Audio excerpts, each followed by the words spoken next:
Hello दोस्तों, बहुत बहुत स्वागत है आपका एक बार फिर से इस चैनल पर कंसेप्ट अप टू रूट पर। आज हम एक नई किताब स्टार्ट करने वाले हैं। क्लास 12 की इकोनॉमिक्स की फर्स्ट बुक है जिसका नाम है इंट्रोडक्टरी मैक्रो इकोनॉमिक्स। इसको हिंदी में प्रारंभिक समष्टि अर्थशास्त्र बोलते हैं। आज इस बुक को हम स्टार्ट करने वाले हैं। आज इस वीडियो में हम पहला चैप्टर इसका करने वाले हैं जिसका नाम है इंट्रोडक्शन। इसको हिंदी में बोला जाता है भूमिका। ठीक है, ये चैप्टर क्योंकि बहुत ज़्यादा छोटा है इसलिए इस वीडियो में इस चैप्टर को पूरा हम कवर कर देंगे। तो दोस्तों जल्दी से इस वीडियो को स्टार्ट करते हैं। सबसे पहले मैं आपको बता देता हूँ इस चैप्टर में हम क्या पढ़ने वाले हैं। इस चैप्टर में बेसिकली हम मैक्रो इकोनॉमिक्स जो बुक हमारी है इस बुक के बारे में थोड़ा सा इंट्रो लेने वाले हैं कि इस बुक में हम क्या पढ़ेंगे। ठीक है, इस बुक में हम क्या पढ़ेंगे और मैक्रो इकोनॉमिक्स किसे कहते हैं। ठीक है, इस बुक में क्या पढ़ाया जाता है और इसका क्या इम्पोर्टेंस है एजुकेशन में। ठीक है, ये चीज़ हम पढ़ने वाले हैं। पहला जो इस चैप्टर का टॉपिक है वो है मीनिंग ऑफ मैक्रो इकोनॉमिक्स, यानी कि हिंदी में बोलूँ तो समष्टि अर्थशास्त्र का अर्थ यानी कि मतलब। तो इस मैक्रो इकोनॉमिक्स का मतलब क्या होता है, हमें इस बुक का मतलब पता होना चाहिए क्या होता है। देखिए, अगर इसको आप ध्यान से देखोगे मैक्रो इकोनॉमिक्स तो ये जो है दो वर्ड से मिलकर बना है।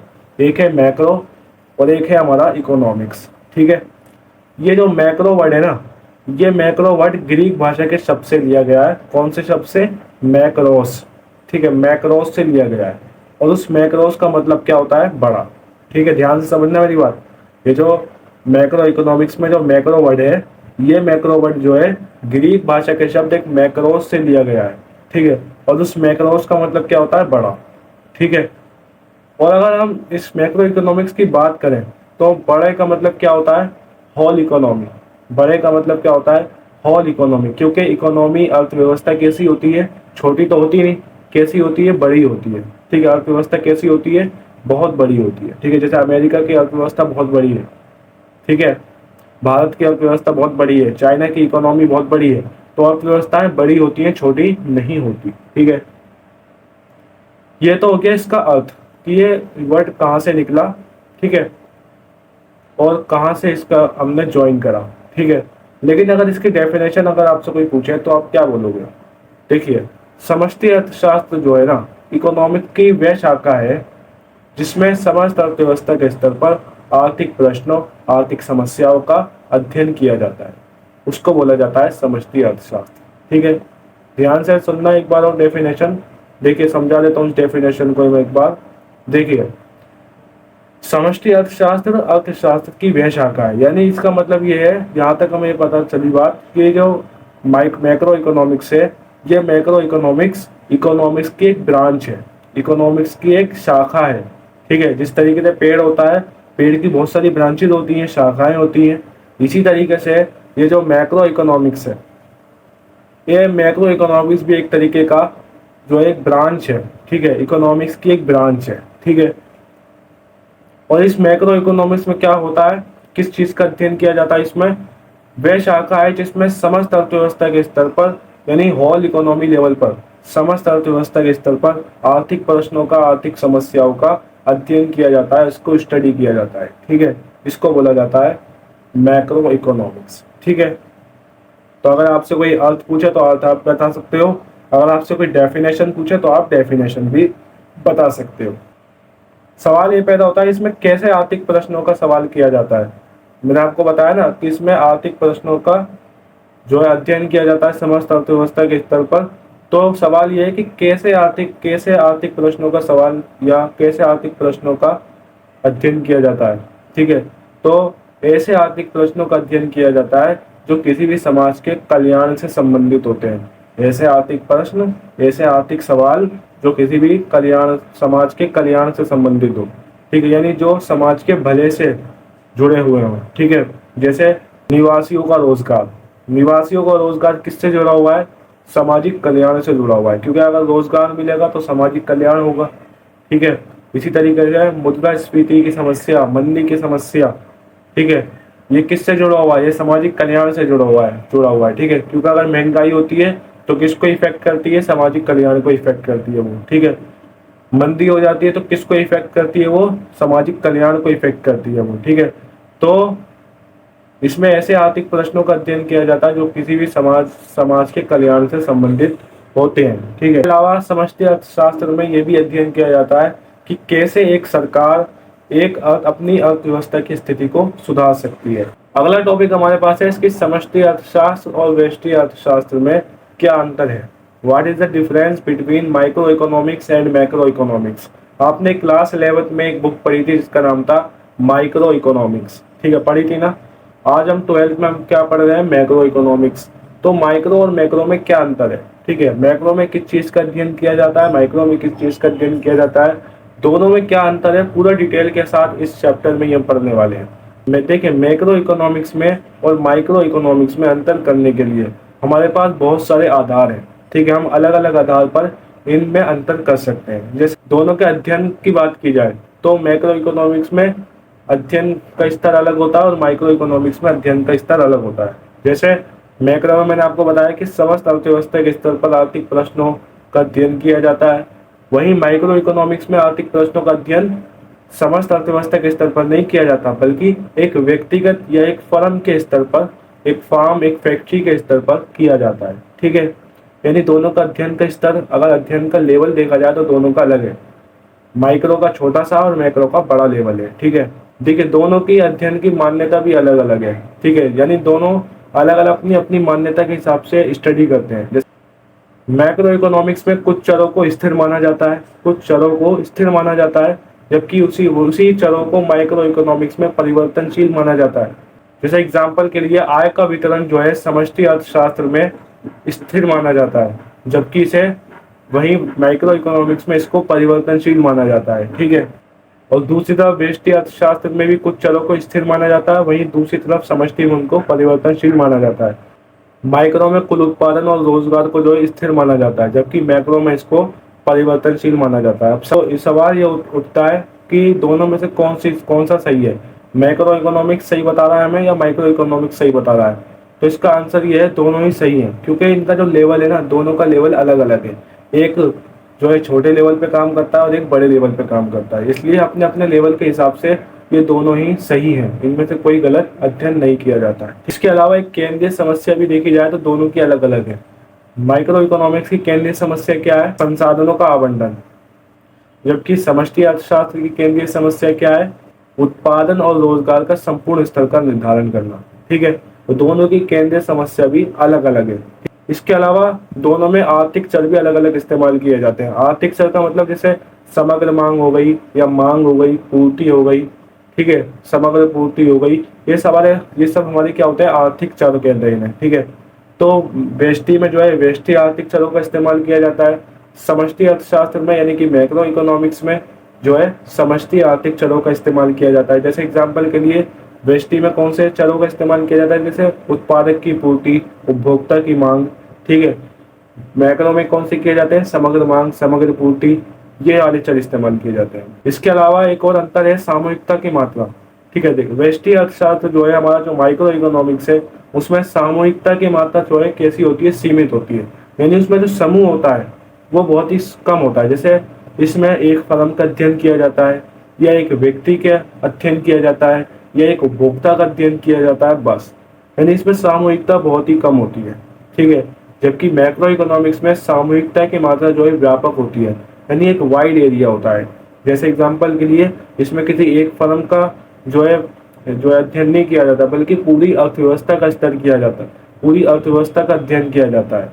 और पूरी अर्थव्यवस्था का अध्ययन का मतलब क्या है, पूरी अर्थव्यवस्था का अध्ययन का मतलब है कि उस अर्थव्यवस्था में जितने भी फर्म है, जितने भी उत्पादक हैं, जितने भी उपभोक्ता है, सभी का अध्ययन किया जाता है।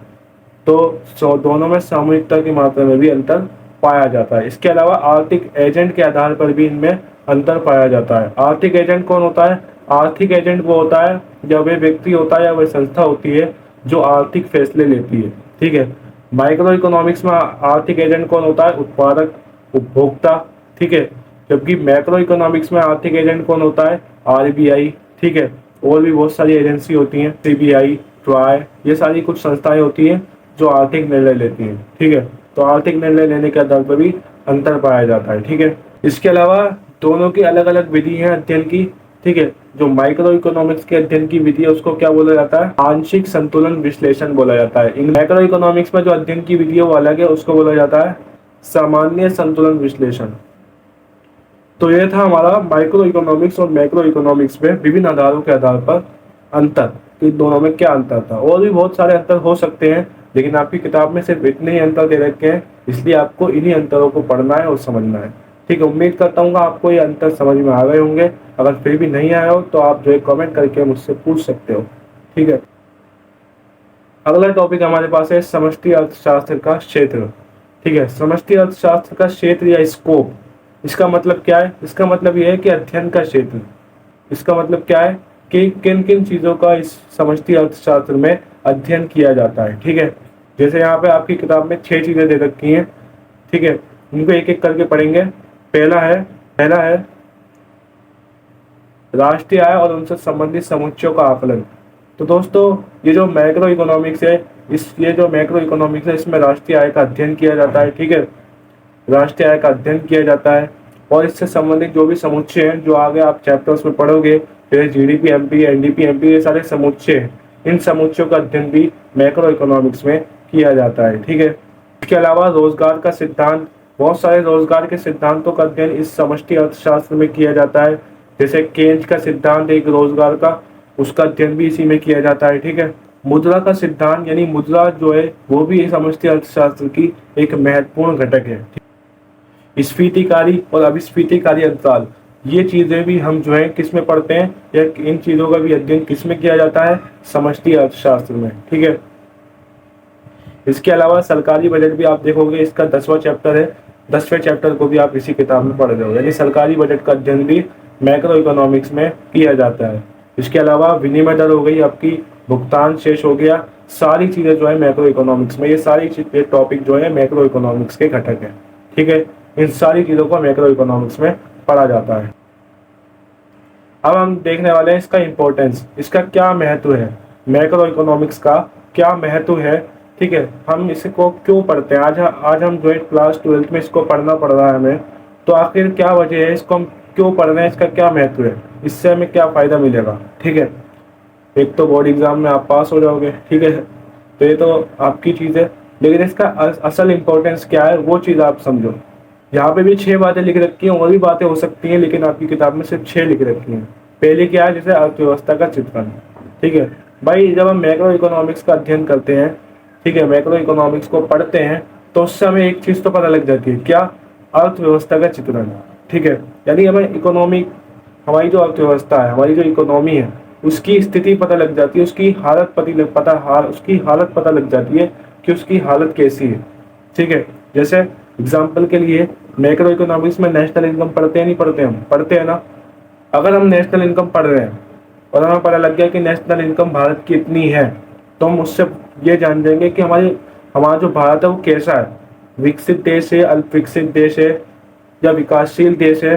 ठीक है, ये चीज़ पता लग जाएगी हमें। आज हमारी नेशनल इनकम बहुत कम है, जिसकी वजह से हमें पता है कि हमारा जो देश है वो कैसा है, विकासशील देश है। ठीक है, इसके अलावा जब हम अर्थव्यवस्था की स्थिति को जान लेते हैं कि हमारी अर्थव्यवस्था की स्थिति कैसी है, तो इसके अकॉर्डिंग हम अपने देश के लिए नीतियाँ बना सकते हैं, या विकास की परियोजनाएं बना सकते हैं। ठीक है, कानून बना सकते हैं, यानी अपनी अर्थव्यवस्था की आवश्यकताओं के अनुसार। ठीक है, तो समृद्धि और विकास का ये मार्ग नक्शा भी प्रदान करता है। ठीक है, तीसरी बात क्या है,